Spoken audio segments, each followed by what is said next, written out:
What I'm about to show you is something I genuinely hoped I would never have to make a video about. I've been tracking UK property data for years, watching dozens of different indicators, looking for patterns, trying to separate the noise from the signals that actually matter. And right now, as I'm recording this, something has happened that has never happened before in quite this way. The UK housing market has just triggered what I'm calling its final warning sign. Not a warning sign. The final warning sign. The last indicator that historically tips over before everything changes. And I need to walk you through exactly what this means, why it's different from all the false alarms we've had before, and most importantly, what you should actually do about it depending on your situation. Before I get into this, I need to be completely transparent with you. I'm looking at the analytics for this channel right now, and something doesn't add up. These videos are getting thousands and thousands of views. People are watching, people are engaging, people are clearly finding value in this information. But the subscribe numbers, they're barely moving. And I have to be honest, that's frustrating because I pour hours and hours into researching these topics, into making sure every piece of data I share is accurate, into presenting complex information in a way that actually makes sense. So here's what I'm asking. If you get value from this video, if you learn something that could save you money or help you make a better decision, just hit that subscribe button. It's free, it takes half a second, and it directly helps me keep making these videos. The YouTube algorithm pushes content from channels with active subscribers. So when you subscribe, you're not just helping me, you're helping other people discover this information before it's too late. All right, let's get into what's actually happening because this is serious. So what is this final warning sign I'm talking about? It's not one thing, it's 5 separate indicators that have never, in recorded UK housing market history, all turned negative at the same time while prices were still elevated. Think of it like this. Imagine you're driving a car and one warning light comes on. That's concerning, but it might be nothing serious. Maybe a sensor glitch. 2 warning lights. You should probably get it checked out. 3 lights, you're pulling over. 4 lights, you're calling for help. But 5 lights and your engine is still somehow running. That's the moment before catastrophic failure. That's where we are right now in the UK housing market. 5 independent warning systems, each one designed to measure a different aspect of market health, all flashing red simultaneously, while house prices are somehow still holding near record highs. This has never happened before. Not in 2008, not in 1990, not in 1974. The closest we've ever come was in late 1989, early 1990, when 4 of these 5 indicators aligned. And within 18 months of that alignment, the UK housing market lost 35% of its value and didn't recover for nearly a decade. Let me walk you through each of these 5 indicators because you deserve to understand exactly what we're dealing with. The first indicator is mortgage approval volumes relative to housing stock. This isn't just raw mortgage approval numbers. That can be misleading because the housing stock grows over time. This is the percentage of total UK housing stock that is being actively transacted through mortgage approvals in any given quarter. Historically, this number needs to stay above a certain threshold for the market to function healthily. When it drops below that threshold, it means there simply aren't enough buyers with financing to support current price levels. Right now, this indicator has fallen to levels we haven't seen since the depths of 2009. But here's the crucial difference. In 2009, prices had already crashed. They'd fallen 20% or more. The low transaction volume made sense because prices had already corrected. Today, prices are still within 5% of their all-time highs in most areas. The transactions have dried up, but the prices haven't adjusted. That's a pressure cooker with the lid still on. The second indicator is the affordability gap, measured against wage growth momentum. Not just affordability in absolute terms, because yes, we know houses are expensive relative to incomes. That's been true for years. This indicator looks at whether that gap is widening or narrowing, and crucially, whether wages are accelerating fast enough to close it. For the past 18 months, something unusual has been happening. Wage growth, which had been strong, has started decelerating. At the same time, the affordability gap hasn't been narrowing. It's been static or slightly widening due to mortgage rate normalisation. When wage growth momentum is positive and strong, the market can sustain elevated prices because people can see a path to affording them. When wage growth momentum turns negative, while affordability is stretched. That path disappears. And right now, for the first time since 2008, wage growth momentum has turned negative, while affordability is at historic extremes. The math simply doesn't work for the next generation of buyers at current prices with current wages. Quick pause here because I need to say something. I know these videos can feel overwhelming. There's a lot of data, a lot of implications, a lot to think about. That's exactly why I make them. Because no one else is breaking this down in plain English for regular people who just want to understand what's happening to the biggest purchase of their lives. But here's the thing. If you're not subscribed, you're going to miss the follow-up videos. You're going to miss the update when these indicators shift. You're going to miss the video where I tell you the warning has passed, or the video where I tell you it's time to act. So do yourself a favor. Hit subscribe right now. Turn on notifications. This isn't about helping my channel. Although yes, it does help. This is about making sure you don't miss critical information at a critical time. Okay, back to the indicators. The third warning sign is what I call the seller capitulation ratio. This measures the percentage of properties being sold below their original asking price, weighted by how much below asking price they're selling. A healthy market typically sees about 40 to 50% of properties selling below asking, usually by a small margin, 2 to 5%. That's normal negotiation. What we're seeing right now is different. Nearly 75% of properties are selling below asking price, and the average discount has widened to over 8%. But here's the really important part. This indicator has a lag built into it. The properties completing today were agreed months ago. What we're measuring now reflects decisions made in a different rate environment with different economic expectations. The properties being agreed right now, the ones that will complete in 3 to 6 months, are showing even steeper discount patterns in the asking price reductions happening week to week. The seller capitulation ratio is not just elevated, it's accelerating. Sellers are accepting increasingly painful discounts, but prices haven't fully reflected this yet because the completed transaction data lags reality by months. The fourth indicator is investor withdrawal velocity. This measures the rate at which private landlords are exiting the market, not just in raw numbers, but relative to the rate of new investor entry. For decades, even during downturns, there was always a cohort of new investors entering the market to replace those leaving. That kept a floor under prices, particularly in certain segments of the market. First-time buyer homes, city centre flats, that sort of thing. What's happening now is unprecedented. The withdrawal rate has accelerated to a level where we're losing thousands of landlord-owned properties per month. Meanwhile, new investor entry has basically collapsed. The regulatory burden, the tax changes, the uncertainty, it's all created an environment where becoming a new landlord in the UK is something only the extremely committed or extremely foolish would consider.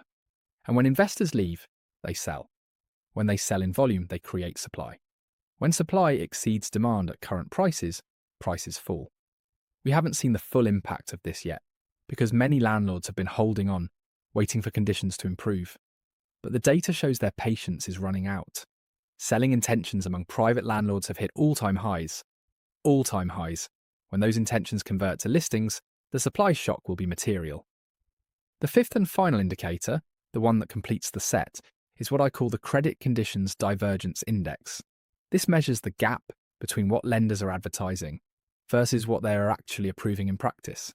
You see the headlines about mortgage rates falling. You see lenders announcing new products, seemingly competing for business. But underneath that, something very different is happening. Actual approval rates are tightening. Loan-to-value ratios are quietly being restricted for certain buyer profiles. Income multiples are being scrutinised more heavily than the published criteria suggest. Lenders are paying for advertising to look competitive, while simultaneously making it harder to actually get the money. Why would they do this?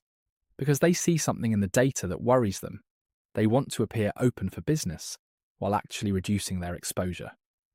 This divergence between public posture and private behaviour is a classic late-cycle warning sign. In 2007 and 2008, we saw the same pattern. Lenders kept advertising aggressively right up until they dramatically pulled back.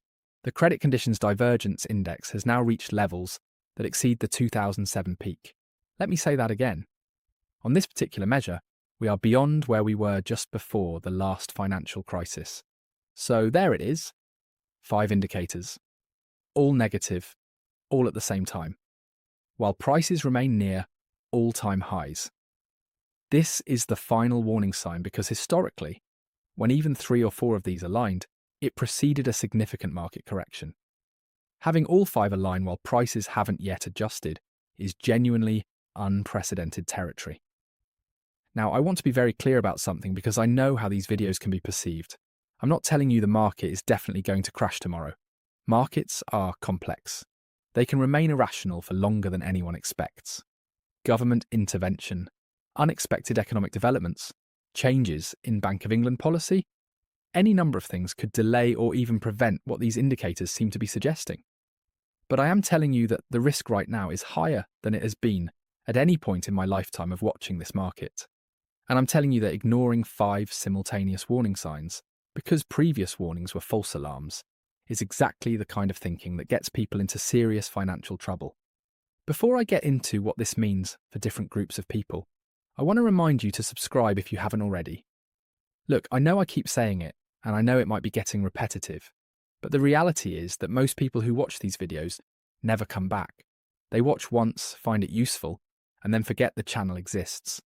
Then when the market actually moves, when the thing I've been warning about actually happens, they're nowhere to be found. They're not prepared, they didn't see the follow-up videos, they didn't get the timely update. Don't be that person. Subscribe now, turn on the bell, make sure you are in the loop when it matters most. This isn't entertainment. This is information that could save you tens of thousands of pounds, or make you tens of thousands of pounds, depending on how you use it. Let's talk about what this means for different groups, starting with first-time buyers, because I know so many of you fall into this category. If you're a first-time buyer right now, you're in a genuinely difficult position. On one hand, these warning signs suggest that prices could fall significantly in the coming months or years. Waiting might save you £50,000 or more depending on your target area and price point. On the other hand, you can't time the market perfectly. Rents are extremely high while you wait. And there's always the risk that something changes and prices don't fall as much as the indicators suggest. My honest view, if you're a first-time buyer with less than 20% deposit, in an area where affordability is already extremely stretched, waiting is probably sensible. The risk-reward is in your favour. But if you're a first-time buyer who's found a specific property they love, has negotiated a good discount from asking price, has a significant deposit, and can genuinely afford the payments even if rates rise further, that's a different calculation. Don't let fear of a potential crash stop you from living your life, especially if you're buying for the long term and not planning to move again soon. For existing homeowners, particularly those with significant equity and no immediate plans to sell, these warning signs are less immediately concerning, but still worth understanding. If prices fall 20 or 30%, your paper wealth decreases, but if you're not selling, it's somewhat academic. Your mortgage payments don't change based on your home's current value. Where homeowners need to pay attention is if they're planning to remortgage soon, particularly if they've been relying on home equity for other financial plans. If prices fall, your loan-to-value ratio changes, potentially pushing you into worse rate tiers. And if you are planning to sell and buy something else, the timing question becomes critical. Selling before a crash and buying after it could save you a huge amount of money. But getting the timing wrong could cost you dearly in the other direction. For those of you who are landlords and investors, these warning signs probably confirm what you have already been feeling. The combination of regulatory pressure, tax changes, and now potential price falls creates an extremely challenging environment. My view is that landlords fall into 2 camps right now, those who should exit and those who should hold but prepare for stress.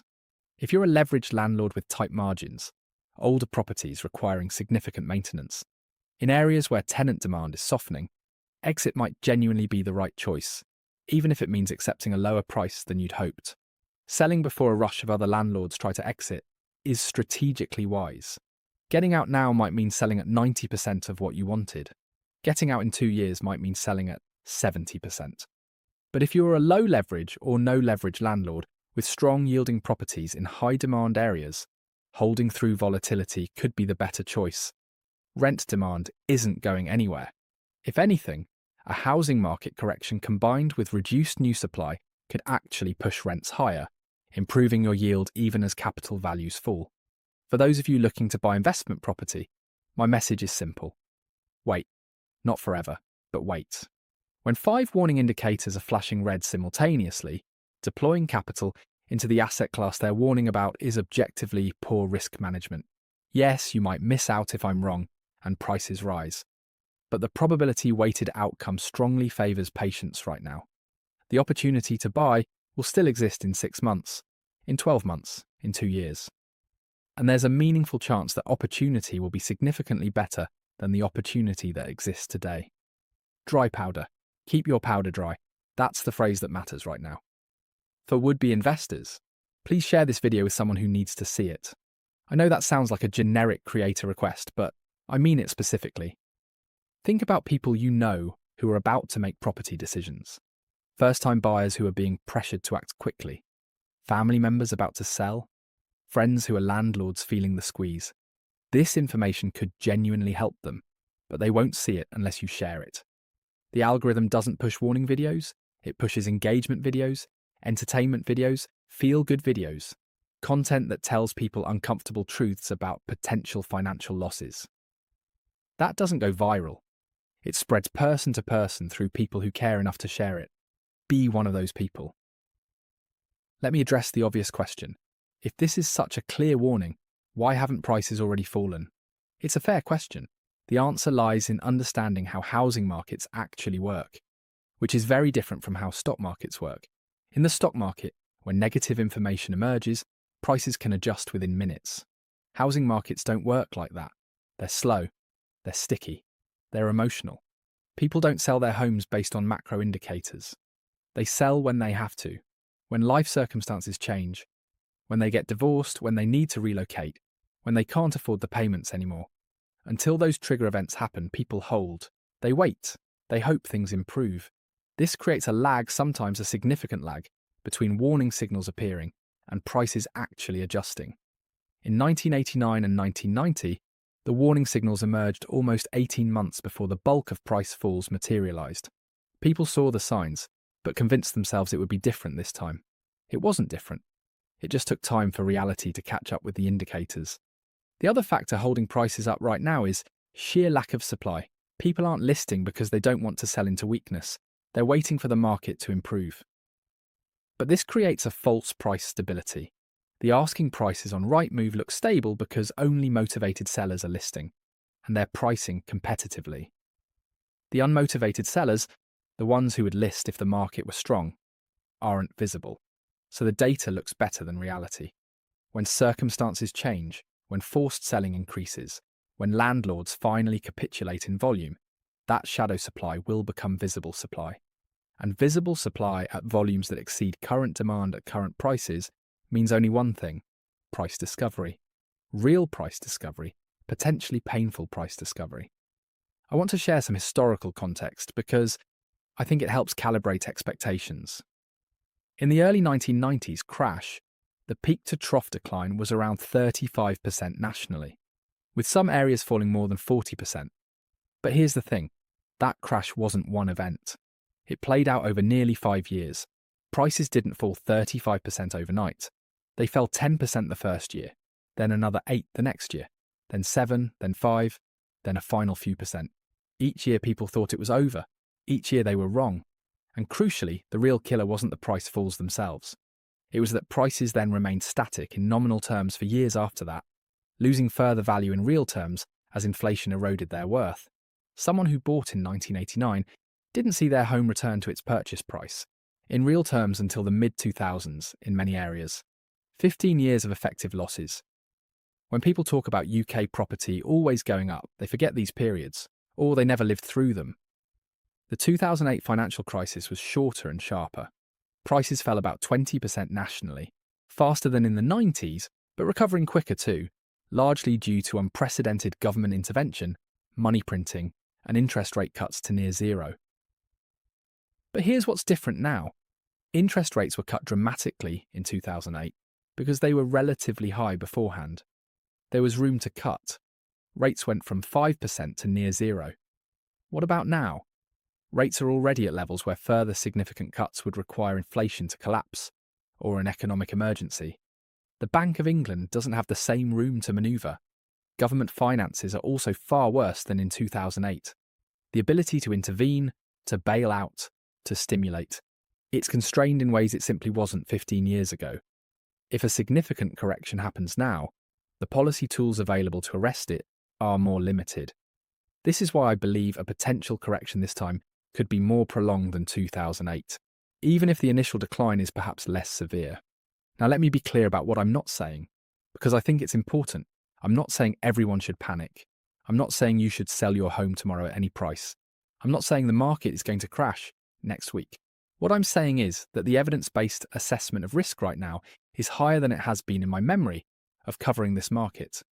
And when risk is elevated, prudent people adjust their behaviour. They don't make panic decisions, but they also don't ignore warning signs and hope for the best. They assess their personal situation, consider the implications, and make informed choices. If you've made it this far into the video, you're clearly someone who takes this seriously. You're clearly someone who wants to understand what's really happening, rather than just accepting surface-level headlines. That's exactly the kind of person I make these videos for. And I have to be honest with you, making these videos takes significant time and effort. The research, the data analysis, the writing, the recording, the editing. It's hours and hours of work for every video. The only way this channel grows, the only way I can keep making these videos, is if people like you subscribe and engage. So if you found this valuable, if you want more videos like this, please subscribe, please hit the bell, please leave a comment telling me your thoughts. The comments actually matter. They tell me what topics you want covered, what questions you have, what aspects of the market concern you most. This isn't me talking at you. It's supposed to be a conversation. Be part of that conversation. Let me talk about what to actually watch in the coming months. The indicators I've described don't update daily. They update monthly or quarterly, depending on the specific data source. But there are leading signals you can monitor that tend to precede changes in these indicators. First, watch asking price reductions. Sites like Rightmove publish data on how many listings have reduced their asking price. If this percentage is climbing, sellers are capitulating. Second, watch time on market.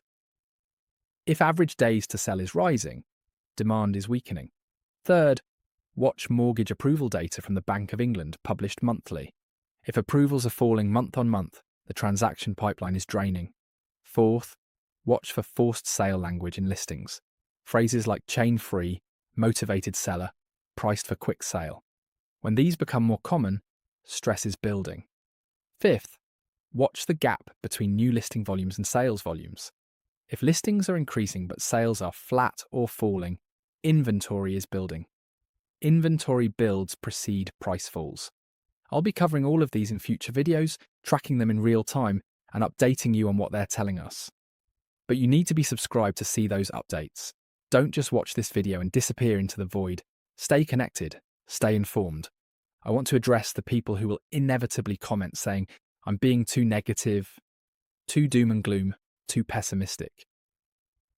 I understand that perspective. Constant negativity is exhausting and often wrong, but here's my response. I'm not being negative. I'm being evidence-based. I didn't wake up wanting to make a scary video. I looked at the data and the data is what it is.